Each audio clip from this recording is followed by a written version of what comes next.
నమస్తే people, welcome to Prasanna and Bharat blogs. ఏంటిది అని చూస్తున్నారా? ఏం లేదండి, రీసెంట్లీ నా బర్త్డే అయితే జరిగింది జూలై 4th రోజు. సో భరత్ అయితే ఆ రోజు నాకు ఒక మంచి సర్ప్రైజ్ ఇచ్చాడు. నేనైతే చాలా అంటే చాలా హ్యాపీగా ఫీల్ అయ్యాను. Thank you so much Bharat.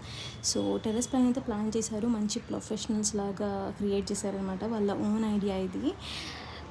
ఒక్కడే చేసుకోలేడు కాబట్టి భరత్ వాళ్ళ ఫ్రెండ్స్, మా తమ్ముడు, భరత్ వాళ్ళ తమ్ముడు, వాళ్ళ ఫ్రెండ్స్ అందరూ కూడా చాలా హెల్ప్ చేశారు. ఎవరెవరైతే హెల్ప్ చేశారో థ్యాంక్ యూ సో మచ్ అందరికీ. అండ్ నా బర్త్డే విషెస్ చేసిన వాళ్ళందరికీ థ్యాంక్ యూ సో మచ్. నేను ఎవరినైనా మిస్ చేసి ఉంటే. సో ఇలాంటి షార్ట్ అండ్ స్వీట్ మెమరీస్ అనేవి ఉండాలండి లైఫ్లో, ఎందుకంటే మనకు ఉన్నది కూడా ఒకే ఒక్క షార్ట్ అండ్ స్వీట్ లైఫ్ కాబట్టి. సో మా పెళ్లి తర్వాత వచ్చిన ఫస్ట్ బర్త్డే ఇది. సో నేనైతే ఇది లైఫ్ లాంగ్ గుర్తుపెట్టుకుంటాను. బ్లైండ్ ఫోల్డ్ చేసి తీసుకెళ్ళాడు భరత్. ఇంకా ఇదనమాట ఫైనల్ లుక్.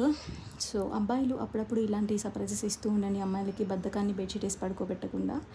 మీకు నచ్చితే కమెంట్ బాక్స్లో కమెంట్ చేయండి, మళ్ళీ మాట్లాడుకుందాం.